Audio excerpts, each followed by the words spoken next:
Okay, now that the yoga expert has woken us all up, the economist has come to put you back to sleep. I will be speaking to you about labor market resources and labor market information for an hour and a half. So I do my very best to make things entertaining, but this might push my capacity just a little bit. Okay. So the first thing I'm going to do is actually zoom ahead a couple of slides. Jane just mentioned there are resources available. Zoom ahead there. So outside, if you haven't taken any pamphlets already, I encourage you to go and take a look and see whatever's out there. Please take as many as you want. They are very heavy. My back was a little sore coming in after lifting them all here.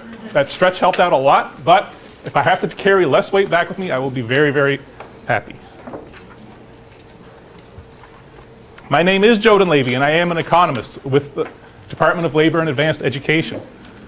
I've worked there now for almost 2 years, and what we do is one of our primary functions is to manage a website called Careers Nova Scotia. How many of you are familiar with Careers Nova Scotia? It's a great website with a lot of information on finding a career, finding information about careers. We do our very best to put as much information up there so that you can make as an informed decision as you can. We saw a lot of presentations today. Can everybody hear me in the back? Yeah, this is good, good.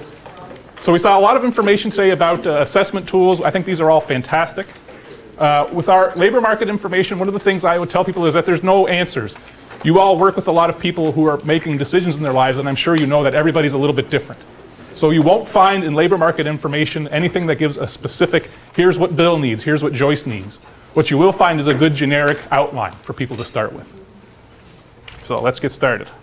Oh, and I want this to be really interactive too. One of the first things we heard about this morning, in the Elm Room at least, was a discussion about some real situations that people were going through. What will make this really interesting, I think, as I go through the different resources available, is if you interrupt now and again and say, well, I know somebody that were going through this, how can this resource help me? At the end of the presentation, I have some hypothetical situations, but I think it'll be a lot better if I had some real situations that you could throw at me. I will be around this afternoon during lunch. And if anybody wants to, I have a lot of slides with screenshots of websites. And if anybody would like to come to me and say, I would like to see more about that, I'll be happy to go on my laptop here with you and walk you through that too. So don't be shy about speaking out during this presentation or about finding me afterward. Okay, so this is just a quick outline. What is LMI and who uses it? The LMI resources available I'm going to talk about. Careers Nova Scotia, which my shop manages. Statistics Canada. There's a federal job bank website. Has anybody played with the new federal job bank website? Yeah, it's pretty neat. Big fan of it? Excellent. Was that sarcastic or was that real? No. Oh, okay, that's good. The Community Counts website from the Department of Finance and Treasury Board in Nova Scotia. Also a fantastic resource. The brand new Nova Scotia Apprenticeship Agency. There's actually quite a bit of information on the apprenticeship agency about trades and apprenticeships that you can now look up. There's also one that's actually not on my slide here. I added it just recently from the Nova Scotia Community College. How many of you are familiar with Careers and Gears? It's live now. As I understand it, they've done a soft launch recently. You can go on. I've played with it a little bit, and we'll look at a little bit of that too. And there's some hypothetical situations. I think it's things like a junior high student wants to know more about being a psychologist or something like that. It's really boring. If you have real ones, please let me know. What is LMI? Labor market information is really, it's a big question. It's like asking, what is literacy? I'm sure you could have a huge conversation about what literacy is. You can have a similar conversation about what LMI is. It's a big question. Labor force survey just released today for the month of March as a reference month is part of labor market information. What's going on in the labor market? Labor market information is about the skills that you need, literacy, the numeracy skills, which we heard about today. Labor market information is about what you need to do a job. There's some interesting anecdotes I hear about where people who are studied a long time to become fishermen, only to find out that they don't like working on boats. They wanted to study a long time to become a carpenter, only to find out that they hate working with wood. Silly things like that. So understanding the occupation that you're getting into is also labor market information. Supply and demand for labor. There's currently a lot of information about the supply of labor. That's the people who are going out to work. There's not a lot of information about the demand for labor. The Government of Canada just recently started a survey called the Job Vacancy and Wage Survey. So starting at the end of this year, we're going to start to see some really good information about the demand for labor that's going on out there. By occupation, what are employers looking for? What kind of experience are they looking for? We'll talk a little bit more about that later, a little bit later on. Information about training and education programs, also part of labor market information. So it's broadly encompassing. Who uses it? Everybody uses it. I'm not sure what the background of everybody is in here. I know we have a lot of adult educators, people from government and whatnot. Everybody uses labor market information. Students who are trying to figure out what they want to study, what they want to do. Parents who want to know what their children are going to be doing, what kind of opportunities are out there. Someone changing careers. Maybe somebody 50 years old decides they want to change a career. Anybody watch the show Frasier? Yeah? Remember his dad, Martin?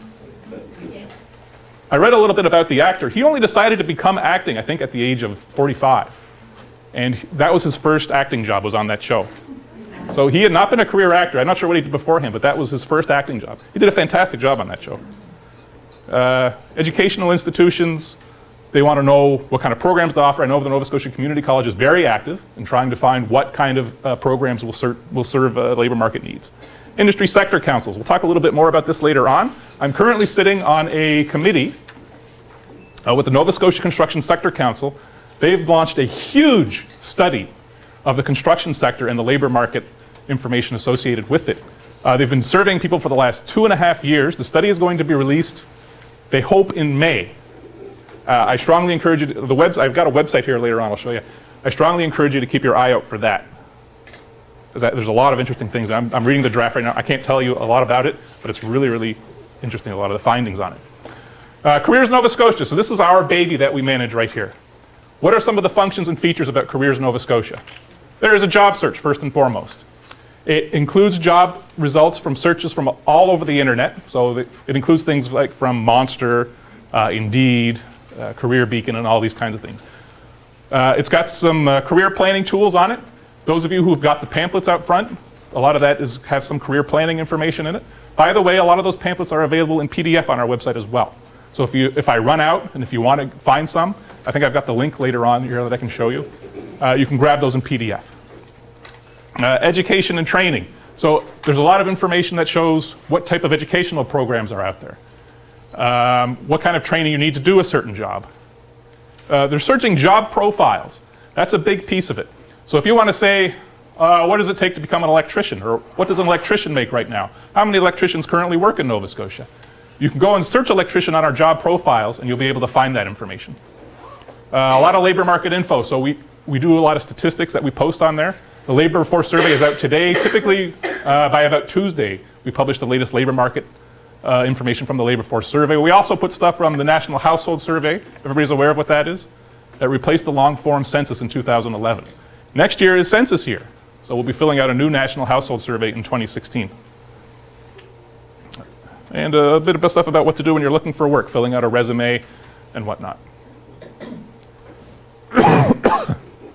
Bless me. So just a little bit more information about the job search feature. I don't really have access to a watch, so I'm just going to keep this in front of me here. So we pull stuff from all over. So Kijiji, Career Beacon, Iluta, apparently, Job Bank, etc. So we gather stuff from, obviously I put that there, so I must have heard of it. But has anybody ever looked for a job on Kijiji? Is it easy or difficult? It is easy. Turn into me that's trying to collect information about jobs that are posted, Kijiji becomes very difficult. Has anybody ever heard of wanted analytics? The federal government recently talked a lot about the skills shortage in Canada. And they talked about how a lot of job vacancies are out there with not as many people that are filling them. They used information from wanted analytics to help talk about how many job vacancies are out there. What Wanted Analytics does, it's actually a very neat program, a very neat company. You have to subscribe to it. They crawl the internet to look at all the job postings, and they try to collect information on how many job postings are out there. You can get a lot of good information on it. Unfortunately, it tends to be a little bit flawed. Kijiji, Monster, a lot of these things will have repeat jobs on it. Wanted does their best to weed those out. They're not always successful. What do you need to post on Kijiji? Need a post? Yeah. Name and position, where it's located, how to apply. I wasn't even looking for that advanced information. To post on Kijiji, basically you need an email address. You don't need to post a job number, you don't need to post anything. So what they found was a lot of the jobs that Wanted Analytics were capturing were actually duplicates. A lot of them from Kijiji weren't actually jobs. If you do a search for a job on Kijiji, you will see the following. I am posting for a job for a cook. That's great. You will also see I am looking for a job as a babysitter. Because all Wanted Analytics does is it grabs that keyword job. So even things that are not jobs are being listed as jobs in some of the data. And even on our website you might see, because you can't take Kijiji off because there's a lot of job postings on there, but even on our website you might see some job postings that are not really job postings. So this new job vacancy survey that's coming out is very, very much appreciated. So one of the kind of unique features on our website is you can search not just by a keyword, but you can also look by a predefined occupation list. Has anybody heard of the National Occupation Classification System? So it's a classification system of occupations. You can search by that kind of classification. So electrician, sure, you have an idea of what an electrician is, but this classification system actually captures it. You can search by these broad groups. What you can also do on it, which is kind of neat, is look at it by county. So you want to say, I want to see what kind of jobs are available in Annapolis County. So you get some, and this is where it really gets tricky when you're looking at labor market information, is to get some of the detailed geography. Somebody in Cape Breton doesn't care about necessarily a job in Yarmouth, and somebody in Yarmouth doesn't care about a job in Cape Breton. So being able to search for that by that county is really helpful. And of course we do our best to filter it, but these things can sometimes have issues. Career planning. Information on starting a career at any stage of a person's life. I recently was able to talk to some junior high students at a, bring your kid to school day or whatever. And I asked them, how much do you guys think about your career? And one person spoke up and said, too much. It made me a little bit sad. You're in junior high, you want to kind of enjoy yourself a little bit. But it is still good to think about it. I think at that point it should be a fun activity. If it's not a fun activity in junior high, I don't think you're doing it right at that stage. But you could also be a 50-year-old person. I knew a guy I talked about the guy from Fraser there who changed his career and did a very good job at it. So information on career planning is there. Students who are graduating soon, people looking to switch careers. Information also presented those starting a business. You hear it over and over again. Entrepreneurship is a wonderful thing and people should be encouraged to get into it. So there was some statistics out that show that not a lot of Nova Scotians think of it as a good career choice, which is a little bit discouraging. I would temper that a little bit and say being an entrepreneur is really, really hard. Even if you have a lot of financing, even if you have a lot of funding. I would very much encourage somebody to look into entrepreneurship. I would also kind of say, you know what? It's really difficult to be an entrepreneur. And you'll find a lot of this kind of information on what it takes to be an entrepreneur on our website. So if you're talking to somebody, what does it take to start a business? Our website can kind of help you walk somebody through some of the things it takes to start a business. And there's other links with resources for different groups of people, aging workers, women, youth and students, parents and guardians. So people with disabilities, Aboriginal workers. So there's a lot of government programs and things like that that are targeted specifically to helping to get groups into the workforce. So you can find information and links with that on our website as well for career planning. Is this really boring? No? Oh, good. You're very polite. Okay, so the education and training section on Careers Nova Scotia. So there's all kinds of stuff here. The various universities and colleges in Nova Scotia. We have a lot of universities and colleges in Nova Scotia. They provide a lot of great programs, a lot of great opportunities for people who want to upgrade their skills. The Nova Scotia Apprenticeship Agency was only started last summer. I think it was June 1st, 2014 or July, something like that. They handle the trades training and certification system in Nova Scotia. So the Canadian Armed Forces recruitment, so you can find links to the Nova Scotia Apprenticeship Agency. Getting into the military, we have a lot of good military resources here in Nova Scotia. A lot of good opportunities to get into different careers associated with the military. Nova Scotia School for Adult Learning, something that's probably up your alley. Financing and other information for someone looking into training and education possibilities. The budget released yesterday, I think, had some good news for people who were looking into getting a student loan. I think there was some, maybe I shouldn't talk about that unless I know exactly what I'm talking about. But there was a lot of information in the budget about changes to the student loan program, and you might want to look into that before I get myself in trouble. Now, searching job profiles, this is something that I deal with very closely. So profiles of over 300 occupations. If you're familiar with the occupation classification, you know that there's how many? 500, that's right. On our profiles, you'll only see 300. There's a good reason for that. A lot of the information on very specific occupations like locksmith is just not available. There's almost no locksmiths in Nova Scotia. I say locksmith because I kind of wanted to be a locksmith growing up. But there's almost no information about locksmiths, so we can't give you any information about locksmiths. So what we do is we group that in with another occupational group. A lot of them are based on the 4-digit NOC, so that's the most detailed occupation that's available. Sometimes they're at the 3-digit or rolled up. And sometimes we just don't have any information at all. So 300 occupation groups, still quite a bit that you can search on our website. So the profiles are based on the national occupation. So the information we provide, there's information on wages. We use multiple sources of information for wages. On the nature of the work, so what can you expect to do as a locksmith, as a gunsmith? Again, another one that's not there. What are the employment levels? What training requirements are there, if any? Are there any compulsory certifications associated with a trade that you're looking into? Being a carpenter is not compulsory certified. Being a blaster is, blowing things up. Work prospects, and this is something that we build and maintain in our shop. Do you have a better than average expectation of getting a job if you go into a certain occupation? So we've got 3 different levels that we report on. Good, which you probably have better than average prospects. Fair, about average, or limited, which might be reduced amount of work prospects. And there's a lot of information that goes into how we model that.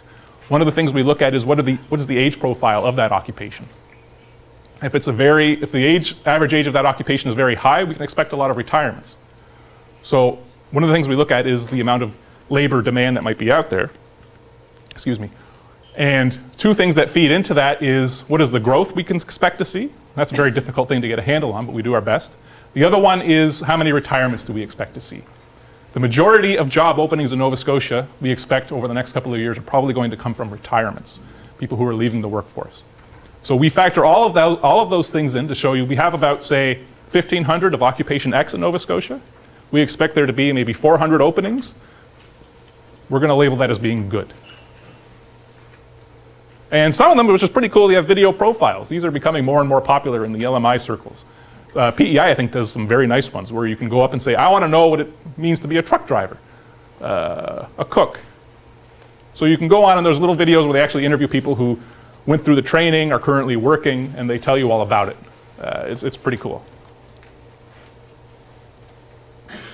Labor market info, there's all kinds of stuff. I don't know if I want to walk through all this. A section explaining labor market information, so it's kind of what I'm doing here. There's a pamphlet up front. There's a publication, Guide to Understanding Labor Market Information, also disponible en français. I have a bunch of those out there. I see somebody leafing through it right now in the back. Excellent. So links to the classification system. So if you're not familiar with that national occupation classification, I encourage you to go and look it up. If you are helping somebody who's looking for a career decision and you want to find some information about it, knowing what the NOC code is really key to looking up the different information about it. And a few of the ones that may not be as important, the North American Industry Classification System, or the NAICS. So that tells you oil and gas starts with a 2-1, for example. Manufacturing starts with a 3. And the standard industry classification, I wouldn't pay much attention to that. That's the old version of the NAICS. It might be used internationally, but in North America, we don't pay too much attention to it anymore. There's current labor market statistics. I mentioned that LFS just got released. Canada created, I think it was 26,000 jobs, most of which, if not all of which, were part-time. The unemployment rate was about steady. That's breaking news as of about an hour and a half ago. Searchable LMI database for studies, statistics, and products and services. This one's actually pretty cool. There's a lot of studies out there that people do nationwide on what's going on in the labor market. One of the key questions people ask currently, and it's a good question. Can anybody tell me what it is? Specifically relevant for Newfoundland and Nova Scotia. How many people live in Nova Scotia but work in Alberta? Do we know that answer to that question? No, we don't. We should know the answer to that. I agree. We don't. Statistics Canada recently put out a report and it's a really neat thing that they did. Statistics Canada has access to all of your tax information. I used to work at StatsCan. I know quite a bit about what they do. They know everything about you in terms of your tax information. They know where you live. They know where you worked. What they did was they took that tax information and they linked it all up. So they took you, what's your name? Deanna. Deanna. They took Deanna. They don't say they took Deanna because they don't reveal people's identities. But they took Deanna and they looked at her T1 that she fills out every year. I assume you do your taxes. And she saw where she put her address over the last 6 years. And they said, okay, look, Deanna listed Nova Scotia every single time. But look at her T4. And they linked it up with the T4. They said, that's a company that's only in Alberta. We know Deanna is working part of the year out in Alberta. So they took that study, and actually Alberta paid for that study, and they figured out how many people, it's not perfect methodology, but it's pretty damn good, the best I've seen so far. How many people live in Nova Scotia and work in Alberta? So you can search our database to find interesting, neat studies like that. Unfortunately, the rules of Statistics Canada say in order to protect your privacy, people think that the government doesn't protect your privacy. They do. They do not link data like that easily. In order to do that, the deputy minister has to get approval for it. Unfortunately, that data set was destroyed as of last week. On March 31st, because it was only a one-shot deal, they weren't able to keep that data set. It's gone. We do need to know more about it, and I'm kind of standing on a soapbox right now. But having information like that is really key to being able to answer the question. Yeah, it's in the study. You know what? It would have been good if I was prepared with that, but I don't know. Thank you, Kathy. It's a good question. But it was financed by Alberta because Alberta wanted to know. They flipped it around. They said, we want to know how many people are coming here but not paying tax here. Because that's a concern to them. They have got all this employment statistics, but they're not actually paying taxes there because they're filing in Nova Scotia, Newfoundland, virtually every other province. Quick quiz. How many provinces had net interprovincial migration last year? Sorry, can you repeat that? Sorry, can you hear me okay? Oh, no, I can. I Okay. You're interested in the question, and you weren't paying attention. Okay, that's fine. I don't mind. Quick quiz. Last year, how many provinces had net interprovincial in-migration? In-migration. Okay. I've heard the right answer a couple of times. I haven't heard more than 3. You all have a pretty good handle on things. The answer is 2. The year before that, how many was there? The answer is 1. The year before that, it was 2. Which provinces are there? Very good. Last year was actually Alberta and a tiny bit for British Columbia. The year before that, it was Alberta and a tiny bit for Saskatchewan. Every other province had net out migration. I'll show you some stats on that later on. So having a key look into that is really important. And you can find all kinds of studies on that. And don't be afraid to look at StatCan studies either. You don't need a huge amount of numeracy skills to read. They're all very easy to read. They're all very easy to follow. And encourage other people to read them too. The more we know about this kind of stuff, this is all made for us. Our tax dollars go into making this. We should all be making ourselves aware of it. Joe, there's a question. Well, it's me. I was just wondering how many people go to the United States versus Alberta? I mean, or South Korea or South Korea. Yeah, I mean, it's a good question. I mean, that study didn't look into it. It didn't have the IRS records to link up with it. But you probably can get better information on how many people immigrate out or are non-permanent residents in other countries, that kind of thing. I don't know if there's a good database on that. One of the things I recall when I was kind of going through university, a lot of people going temporarily to South Korea to teach English. It was wildly popular. It's Japan and South Korea. Yeah. How many people do that? It's a very good question. How many people end up staying there is another very good question. My sister immigrated, or is in the process of immigrating to the Netherlands.